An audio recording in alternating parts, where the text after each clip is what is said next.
Hello tout le monde, j'espère que vous allez bien. On se retrouve aujourd'hui pour une vidéo qui m'a été beaucoup demandée récemment sur Instagram et dans les commentaires YouTube de ma vidéo sur la mise en page de mon Space Opera. Donc aujourd'hui, on va apprendre à faire une mise en page classique avec InDesign. Donc InDesign, très rapidement, est un logiciel de la suite Adobe qui est donc un logiciel de mise en page. Je tiens à préciser avant de commencer cette vidéo que si vous vous sentez plus à l'aise sur Microsoft Word, c'est ok, vous pouvez tout à fait faire votre mise en page de votre roman sur Word. Je l'ai fait au début quand j'ai commencé avant d'apprendre à utiliser InDesign et c'était très bien. Personnellement, maintenant, je préfère le faire sur InDesign car je trouve que ça a un rendu un peu plus net et je trouve aussi qu'on peut faire plus de choses. En tout cas, c'est plus facile d'automatiser certaines choses avec InDesign. J'en profite également pour vous dire que ça y est, mon site internet est sorti. Vous retrouverez le lien dans la barre d'infos. Sur ce site internet, il n'y a pas encore de boutique en ligne, mais ça va venir. Par contre, je vous propose 3 services. Le premier est un service de bêta lecture, donc j'accompagne les auteurs qui viennent de terminer leur premier jet dans une première lecture tout en bienveillance de leur roman. On propose des axes de réécriture et j'aide aussi à la mise en forme syntaxique si jamais je vois qu'il y a des petites choses qui vont pas dans les phrases, voilà. Je propose également du coaching à la publication, ce qui signifie que si votre roman est prêt à être publié, mais que vous êtes un petit peu perdu dans toutes ces démarches de Kindle Direct Publishing ou autres, je vous accompagne, on s'assure ensemble que tout est nickel avant la sortie et je vérifie également vos fichiers pour être sûr que tout est en ordre. Et enfin, troisième service que je vous propose, c'est tout simplement le maquettage de votre version brochée et e-book. Donc c'est-à-dire que je vais maqueter votre roman sur InDesign selon vos goûts et ce que vous voulez en fait, tout simplement. Voilà, ce sont des services que je propose. Si jamais ça vous intéresse, n'hésitez pas à aller voir sur mon site internet. Donc le lien sera dans la barre d'infos. Les places sont limitées, donc si ça vous intéresse, n'hésitez pas à m'envoyer un petit mail. Du coup, avant de s'intéresser à la mise en page InDesign, on va juste apprendre à formater un document Word de façon à ce que l'importation de Word vers InDesign se fasse le plus paisiblement possible, puisque ça peut vraiment des fois donner envie de se jeter par la fenêtre ou de jeter l'ordinateur par la fenêtre. Du coup, là, ici, moi j'ai choisi un vieux fichier d'une nouvelle de 6 pieds sous terre que j'ai écrit l'année dernière avant d'apprendre à tout bien formater comme il fallait. Du coup, vous allez voir que le fichier de cette nouvelle est très très brouillon et que j'ai pas du tout fait ce qu'il fallait. Donc d'abord, on va reformater le Word ensemble, ça va être assez rapide. Puis ensuite, on passera à InDesign. Si vous savez déjà comment formater votre document Word, donc avec vos styles, vos paragraphes, etc., je vais vous mettre un timecode dans la barre d'infos pour que vous puissiez directement switcher à la partie InDesign. Je précise également que j'ai tout appris sur le tas et que je mets en page mes romans depuis, ça va faire 2 ans bientôt maintenant. Tout ce que je vais vous dire et vous montrer dans cette vidéo, c'est le fruit d'apprentissage de mes nombreuses erreurs. Et donc c'est une méthode d'utilisation d'InDesign parmi tant d'autres. Ça veut pas dire que c'est la seule, ça veut pas dire que c'est la bonne. C'est en tout cas moi celle qui me convient et je pense que quand on veut débuter à utiliser InDesign, c'est peut-être aussi la plus facile. En tout cas voilà, sachez qu'il y a d'autres méthodes, mais on verra ça sur la partie d'InDesign. Alors du coup, nous voici sur mon fameux document Word qui est très vieux, enfin qui a 1 an en fait, qui est pas si vieux que ça. Alors, pour qu'on puisse bien se rendre compte de toutes les petites gaffes que j'ai fait, j'ai affiché les caractères cachés. Donc sachez que si vous voulez afficher les caractères cachés, vous avez juste à cliquer ici, hop, et hop. Donc ici, ça affiche le nombre de fois où j'ai mis entrée en fait. Donc voilà, c'était la nouvelle sur Shaoran de 6 pieds sous terre. Vous voyez là par exemple, au lieu de faire un saut de page, j'avais fait je sais pas combien de sauts de ligne. Donc pouf, on va supprimer tout ça. Hop, donc saut de page, très bien, tac tac. Alors là, la première chose qu'on va faire dans le but que l'importation sur InDesign se passe bien, c'est qu'on va paramétrer les styles. Les styles, c'est tout ce que vous allez voir en haut ici. Et là, par exemple, vous pouvez voir, donc ça c'est mon titre de chapitre entre guillemets, il n'a pas de style. Enfin, il a le même style que le texte. Et ça, pour l'importation de, pour l'importation vers InDesign, c'est pas le plus fou qu'on puisse faire, donc je vais directement lui attribuer un style ici. Pour ce faire, je vais donc cliquer ici sur titre 1, je vais faire un clic droit et je vais tout simplement venir modifier ce style. Donc ici, je peux lui laisser titre 1, il n'y a pas de souci, mais je vais lui changer sa police. Donc je vais lui mettre DCCH, qui est la police de 6 pieds sous terre. Et je vais lui mettre une taille 20. Ici, c'est centré, donc je ne vais pas toucher à ça. Et c'est parti. Donc normalement, si je sélectionne ça maintenant et que je mets ça, hop, il va me mettre directement le bon titre. Alors ensuite, je ne me rappelle pas ce que j'avais mis. Donc je lui avais attribué le style sans interligne à ce texte. Oui, c'est tout à fait ça. Donc je vais juste vérifier ce que j'avais mis. Paragraphe Time News 12. Ok, on va laisser en 12. Première ligne 0,5. J'avais mis un retrait 0,5 sur la première ligne. Un interligne multiple. Ok, donc ça, c'était bon. Donc maintenant, je vais aller chercher mes autres titres de chapitres et je vais les mettre en forme. Sachez que c'est hyper important de faire ça, puisqu'après, ça peut vous permettre de retrouver vos chapitres plus facilement sur Word. Tout ce que vous aurez à faire, c'est d'aller dans Affichage, Volet de navigation, et ici, vous pouvez retrouver vos chapitres et ça vous permet de naviguer plus facilement dans Word. Alors, on va accélérer un petit peu et je vais mettre en forme tous mes titres de chapitres. Donc voilà, j'ai bien mis en forme tous mes titres de chapitres et j'en ai aussi profité pour regarder que j'avais bien fait tous mes sauts de page, puisque les sauts de page vont également être importés dans InDesign. Donc vous voyez, c'était assez rapide finalement. Bon, c'est vrai que c'est une nouvelle et qu'elle n'est pas très longue, donc c'était aussi le plus rapide pour moi. Je vais également lui attribuer un titre. Non, on va laisser ça comme ça. Donc, on va enregistrer ce document avec un petit CTRL S et on va le fermer. Il est nécessaire de le fermer pour ensuite démarrer InDesign. Alors, InDesign va se présenter comme ceci. Donc là, quand vous arrivez sur cette page-là, première chose à faire, créer un document. Donc ici, je vais mettre recueil SPST. Voilà, il n'a pas encore de titre. Donc je vais changer l'unité en centimètres. Après, c'est à vous de voir, ça c'est comme vous voulez. Et ici, vous allez tout simplement venir rentrer le format du bloc intérieur de votre roman. Donc moi, c'est le format Amazon 13,9 par 21,59. Il faut bien laisser cocher page en vis-à-vis et bloc de texte principal puisqu'on va faire essentiellement du texte. Et je ne mets pas toutes les pages. Vous allez voir pourquoi, je vais en mettre que 4. Pour le moment, même s'il y aura évidemment plus de 4 pages, mais c'est après pour l'importation du texte. En ce qui concerne les marges, bien là vous mettez tout simplement les marges que vous voulez. Moi je mets 2 cm partout, mais si vous n'avez pas vu la vidéo de Noémie Bourgois au sujet de la mise en page, je vous conseille d'aller la voir. Elle explique les différences de marge entre certains livres et c'est assez intéressant de pouvoir comparer un petit peu tout. Moi je mets 2 cm partout.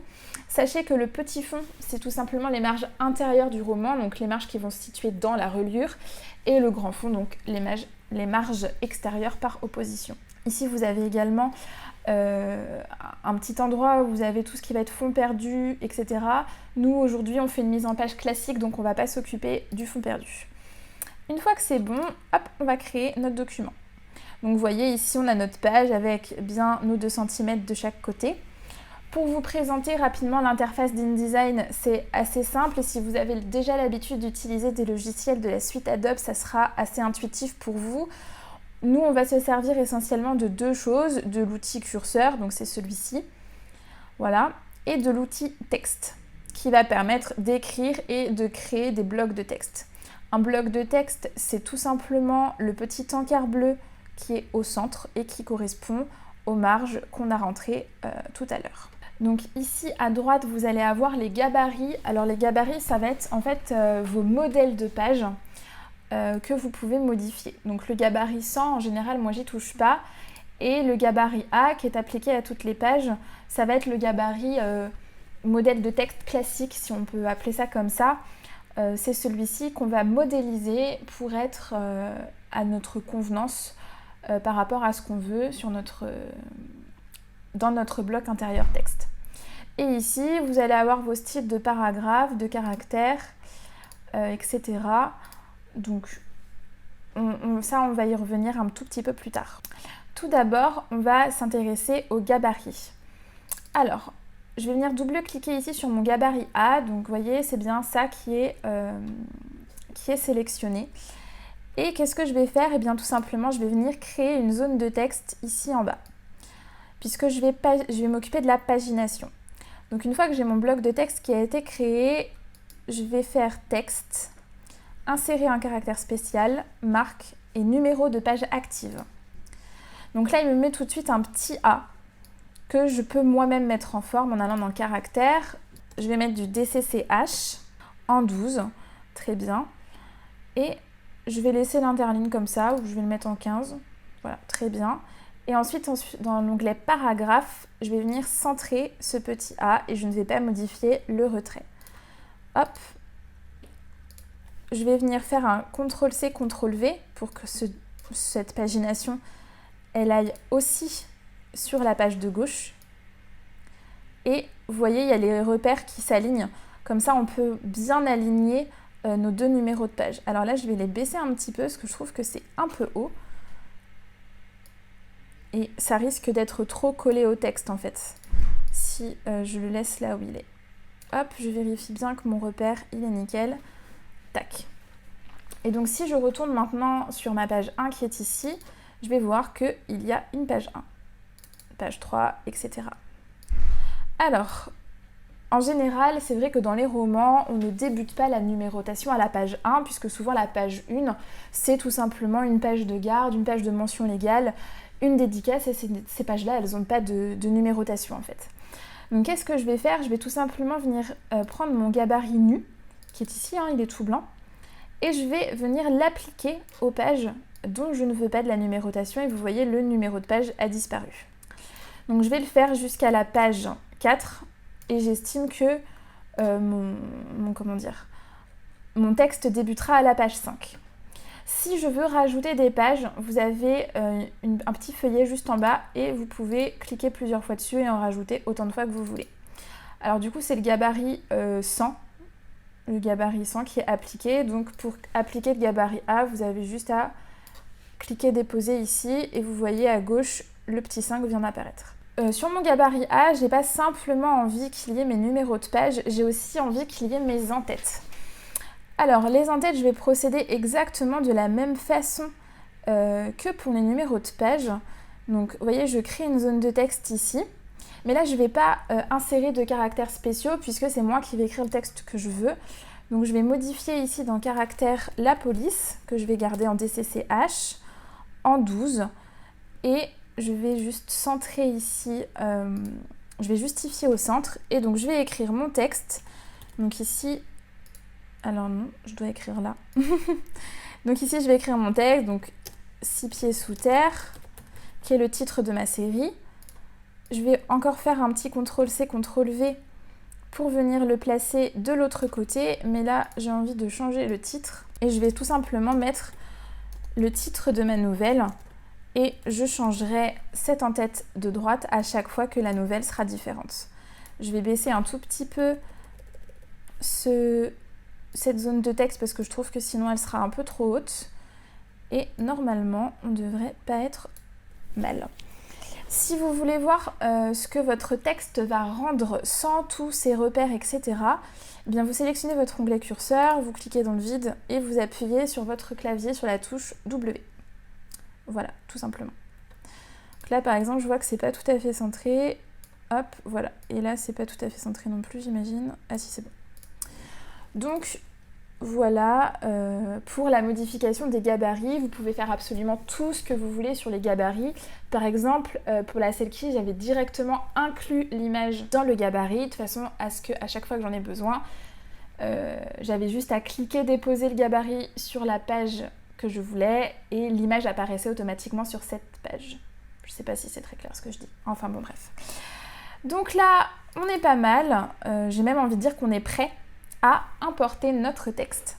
Alors, vous allez ici dans Fichier, Importer. Et vous allez pouvoir venir chercher votre texte. Donc moi, c'était l'épreuve version def. Et vous pouvez, si vous le souhaitez, afficher les options d'importation. Mais normalement, vous avez besoin de toucher à rien. Là, je veux bien sûr conserver les styles et la mise en forme du texte et des tableaux. Je veux bien sûr garder mes sauts de page, etc., etc. Donc ça devrait être pas mal. Donc là, vous voyez qu'il est chargé en texte, mon petit curseur. Donc qu'est-ce que je vais faire? Je vais tout simplement venir dans le coin à droite. J'attends qu'il change de couleur, parce que là, il est noir, là, il est blanc.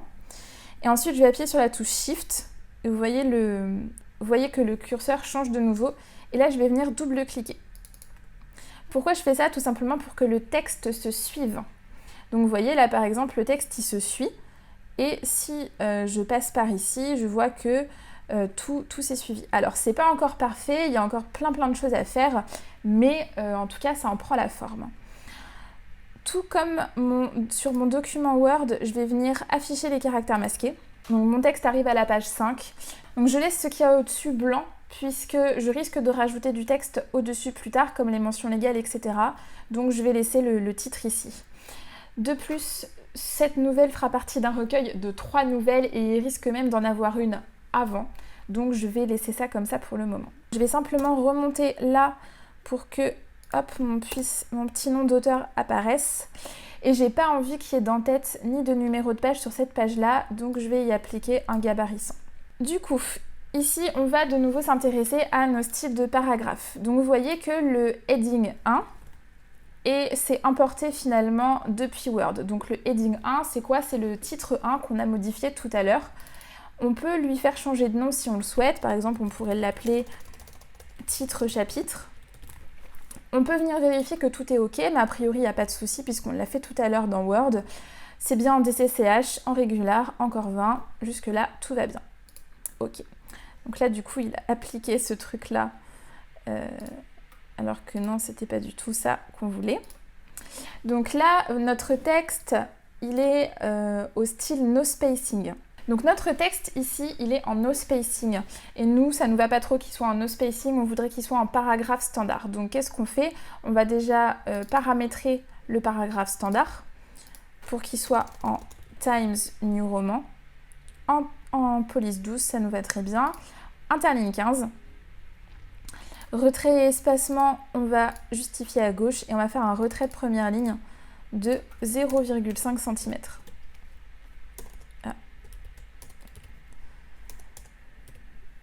Un petit bug de virgule. Ce qui peut également être intéressant pour vous d'aller regarder, c'est l'onglet césure, juste ici à gauche. Et vous pouvez mettre ça comme vous voulez. Moi, je laisse toujours comme ça. En tout cas, après, voilà, c'est à vous de voir. Voilà. Et ensuite, pour éviter qu'il y ait ces espèces de sauts-lignes pas ouf, on va tout simplement recliquer à chaque fois sur paragraphe standard pour qu'il se réaligne de la façon dont nous on veut. Donc on pourrait faire ça avec tout le texte finalement, puisque tout a été importé. Mais moi j'aime bien faire ça petit à petit pour vérifier que le texte il est bien calé en fait. Là ici, sur une page de chapitre, moi j'ai pas toujours envie qu'il y ait l'en-tête et le pied de page. Donc je vais lui appliquer le gabarit 100. Je sais aussi qu'il y a pas mal de gens qui aiment bien que leur page de chapitre commence au milieu de la page ou pas tout à fait en haut. Donc ce que vous pouvez faire ici, c'est tout simplement sélectionner votre bloc de texte et le baisser comme ceci. Donc je vais le baisser, je vais essayer de faire un truc un peu rond. Donc 12,99, ça me semble pas mal. Hop, et je vais juste supprimer les espaces pour que ce soit toujours pareil. Hop, ici je m'aperçois qu'il n'y a pas de numéro de page, donc je vais lui attribuer son gabarit. Si vous voulez aller plus vite, vous pouvez tout simplement clic droit sur les gabarits et appliquer un gabarit aux pages. Et là, vous pouvez faire un peu ce que vous voulez, par exemple. Voilà. Clic sur OK. Et ensuite, vous avez juste à continuer tout simplement votre petite mise en page. Hop, ici, on va recommencer le blanc. Puisqu'il y a aussi beaucoup de gens qui n'aiment pas que le numéro de page soit sur une page qui est pas tout à fait remplie. Moi, je sais que j'aime pas trop ça non plus. Donc voilà, là j'ai enlevé. Je vais également enlever sur ma page de chapitre qui est la page 11. Et puis je recommence mon petit manège de tout à l'heure. hop, et je vais le baisser, ça par exemple. On était à 12, voilà, très bien. Et puis, j'applique de nouveau mon style paragraphe standard. Là, il y a un saut d'espace en trop. Hop, et je continue comme ça tout le long. Donc, ce que je vais faire, c'est que je vais terminer cette mise en page toute seule en accéléré. Et on se retrouve à la fin pour l'exportation en PDF. Je voudrais en profiter pour remercier Amandine, si elle passe par là, qui m'a appris qu'on pouvait importer des textes directement dans InDesign, puisque avant, j'étais une jeune femme ignorante et je faisais des copier-coller de mon texte et du coup, je perdais une partie de ma mise en forme, notamment tout ce qui était en italique. Et c'était très long et très fastidieux de passer de mon document Word à mon document InDesign pour vérifier que l'italique avait bien... pour vérifier que je remettais bien l'italique aux endroits où il fallait, quoi. Donc voilà, cette méthode d'importation me convient bien mieux et me fait gagner un temps précieux, je dirais. Donc voilà, notre mise en page est terminée. Donc j'ai fait quelque chose de très succinct. J'ai laissé les quelques premières pages blanches pour que ce soit moins plus facile de continuer à éditer ce document. Et on va juste passer désormais à l'exportation en PDF. Pour donner à KDP et pour donner à votre imprimeur, vous avez besoin d'un PDF pour impression. Pour avoir depuis votre InDesign votre PDF pour impression, vous allez dans Fichier, Exporter. Et là, il vous le propose tout de suite, Adobe PDF Impression. Vous avez tout un tas d'autres formats, mais nous, c'est vraiment celui-là qui nous intéresse. Donc là, vous choisissez votre dossier d'accueil. Et donc, quand vous ouvrez enfin votre document PDF, je vous montre vite fait ce que ça donne le mien. Donc voilà, donc là, il a bien respecté toutes mes pages blanches. Et donc ça vous rend votre maquette, voilà, comme ceci, tout simplement, toute belle, toute propre. Voilà tout pour InDesign. Alors du coup j'ai conscience que InDesign montré comme ça, c'est pas forcément folichon de différence par rapport à Word. Je trouve quand même que l'automatisation de la pagination est quand même intéressante puisque sur Word, enfin moi j'ai toujours trouvé que c'était un vrai casse-tête de paginer ces pages Word à partir seulement de la page où vraiment le texte commence. Il y a des choses comme associer des titres qui est quand même un peu plus fluide à mon sens. Et je vous montre quand même qu'il est possible de faire des choses vachement chouettes avec InDesign. Donc ça c'est La Selkie, c'est mon roman d'urban fantasy. Et donc là, je vous ai pas montré ça parce que c'est un peu plus technique, mais j'avais joué avec les fonds perdus et donc j'avais réussi à faire des mises en page avec des jolies en-têtes. Et j'avais tout automatisé de façon à ce qu'à chaque fois que je commençais une page de chapitre, eh bien c'était cette image dans le fond qui apparaissait. Je n'avais pas à la rajouter manuellement à chaque fois, comme j'aurais été probablement obligée de le faire avec Word. Il y a aussi des pages de bestiaire dans La Selkie. Hop, je vous montre, donc c'est comme ça. Et tout le livre en fait est comme ça. J'ai aussi mis des séparateurs, vous voyez, comme ceci. Et tout est lié au texte, du coup dès que je touche à quelque chose, tout remonte avec le texte. Donc ça c'était vraiment, on va dire, une introduction à InDesign de ce qu'on peut faire en fait pour mettre un livre en page sur InDesign de façon tout à fait classique. C'est la fin de cette vidéo, n'hésitez pas à me dire si elle vous a plu. Je pense que j'en referai une un peu plus longue et un peu plus technique sur comment justement faire une mise en page plus poussée graphiquement grâce à InDesign. Peut-être que je reprendrai la mise en page de La Selkie ou alors que vous ferez carrément la mise en page du tome 2 d'Atypicalypso avec moi. Mais là, j'avais pas de travaux graphiques à faire en ce moment, donc c'était un peu compliqué et surtout je voulais pas spoil vraiment beaucoup, donc c'est pour ça que j'ai pris la nouvelle de 6 pieds sous terre comme exemple. N'hésitez pas à me dire dans les commentaires si vous souhaitez donc d'autres vidéos tuto de ce genre. Comment faire un EPUB par exemple ou ce genre de choses.